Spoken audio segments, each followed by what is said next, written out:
Bienvenue dans la troisième partie de la série John Wick. Ceux qui n'ont pas regardé les premières et deuxièmes parties de la série John Wick peuvent les trouver sur la chaîne. N'oubliez pas de mettre un j'aime et de vous abonner pour recevoir toutes les nouveautés. Le film commence avec John qui court. Le Conseil suprême imprime sur son dossier le mot paria. Paria signifie qu'il a enfreint l'une des lois et qu'il a une récompense de 14 millions de dollars. John prend un taxi pour aller à la bibliothèque. La route est encombrée et il n'a pas de temps. Il descend et envoie son chien à l'hôtel, puis continue à pied jusqu'à la bibliothèque. Il entre dans la bibliothèque et sort un livre. Au milieu du livre, il cachait une photo de sa femme, de l'argent et un talisman. Soudain, ce géant se tient devant lui. John lui dit que l'heure n'est pas encore 6 heures. Il voulait le tuer parce que le temps est proche et il n'a pas de problème. De plus, il ne voit pas de différence entre maintenant et 6 heures. Nous savons tous que John Wick est une légende qui a déjà tué 3 personnes avec un stylo. Et il en tuera d'autres, alors qu'il pourra tuer ce géant avec un livre. Il sort de la bibliothèque et toutes les personnes l'observent. Il lui reste 10 minutes avant que l'heure n'atteigne 6 heures et n'importe qui pourrait le tuer à ce moment-là. Il ira chez un médecin pour soigner la blessure que le géant lui a infligée et il ne terminera pas son traitement car l'heure sera arrivée à 6 heures. Il termine lui-même puis le médecin lui indique où se trouve le médicament dont il aura besoin. Ensuite, il lui remet le pistolet et lui demande de tirer sur lui pour montrer qu'il l'a soigné sous la menace. Ainsi, il ne sera pas tué par le Conseil suprême. John sort et c'est la première bande qui le suivra. Il entre dans un endroit spécial pour les couteaux. Là, il se bat avec eux et commence à les tuer un par un. John est dangereux. Il les a tous tués en un clin d'œil. Une personne de la bande était encore en vie. Et là, John s'en est occupé. Quand ceux-ci sont sortis, ils l'observaient de loin, puis l'ont encerclé avec des voitures. John a fui et est entré dans l'écurie. Ils sont également entrés derrière lui et l'ont poursuivi. Mais John est dangereux et bien entraîné, il en a tué quelques-uns. Et comme il n'a pas d'arme pour tuer, il utilise tout ce qui se trouve devant lui. Ensuite, il a monté un cheval et s'est échappé de cet endroit. Ils l'ont poursuivi avec des motos, mais John est dangereux et a réussi à s'en débarrasser rapidement. Et ici, la récompense va passer de 14 millions de dollars à 15 millions de dollars. En même temps, John peut accéder à la scène. Il voulait y entrer, mais cet employé ne l'a pas laissé faire. Mais quand il lui a montré la croix, elle l'a laissé entrer. Et ici, il rencontre son chef de la mafia, il lui a sorti un billet et lui a demandé de l'aider. Ici, elle lui a rappelé qu'elle appartenait au groupe Rosca Roma et qu'ils étaient soumis aux lois du Conseil suprême, donc elle ne devait pas l'aider. À ce moment-là, John Wick s'est énervé et lui a dit qu'il était un Gardani de la Biélorussie, qu'il était orphelin et qu'il appartenait à sa tribu. Donc elle est obligée de l'aider à fuir vers Casablanca, au Maroc.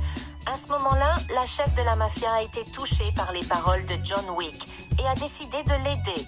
Elle l'a emmené avec elle et a ordonné à son assistant de lui brûler le dos en forme de croix, ce qui signifie qu'il a bénéficié du souvenir et qu'elle ne l'aidera plus.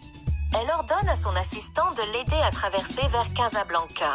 En même temps, le film nous emmène à l'hôtel où nous voyons une fille qui était considérée comme la juge du Conseil suprême. Elle a rencontré le directeur de l'hôtel et a commencé à discuter avec lui. Le directeur de l'hôtel a été indulgent avec John Wick et lui a accordé 1 heure pour fuir.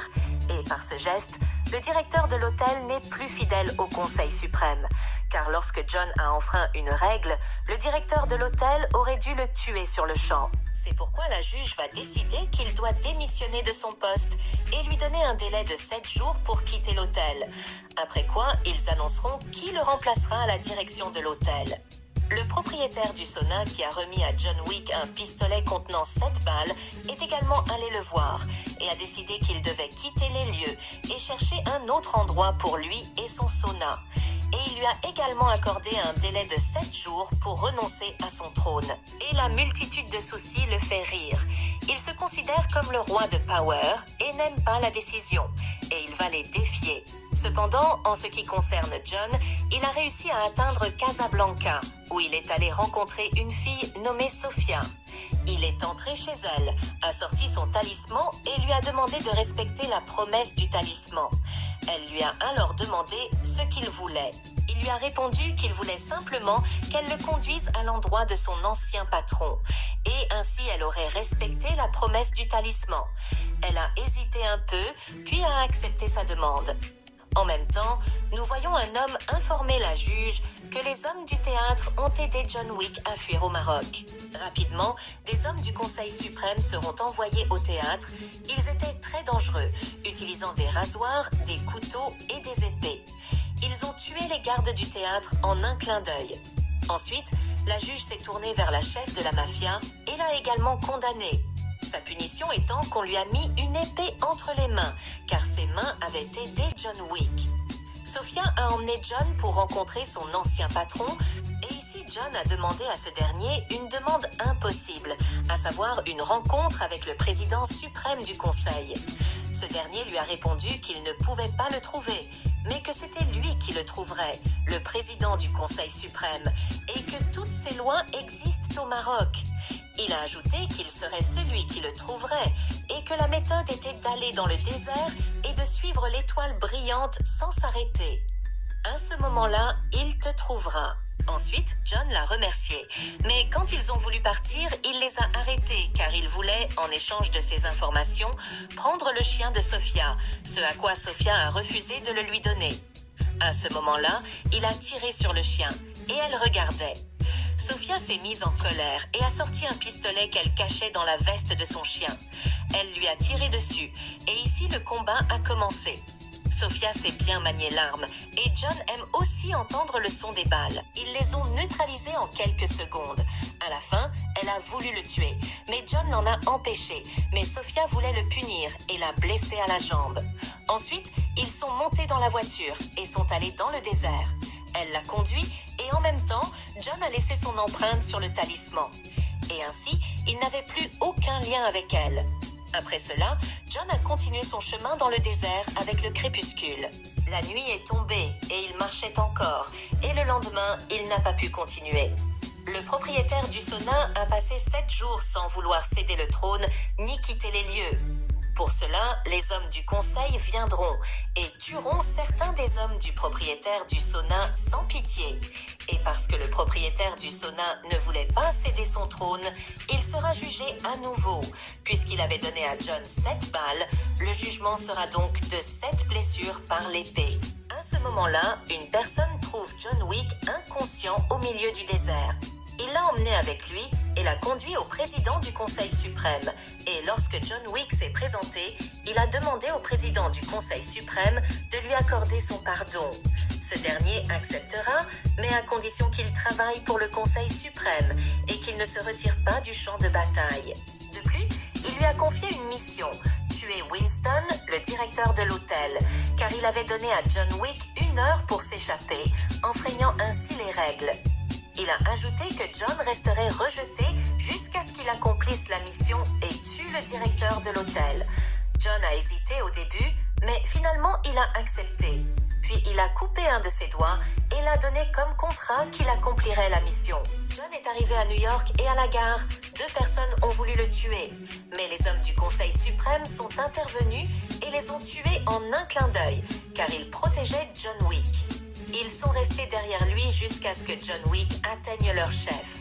Là, John Wick va tuer un des membres du Conseil suprême et s'enfuir. À la porte, il a renversé le propriétaire de la moto. John a monté la moto et s'est échappé.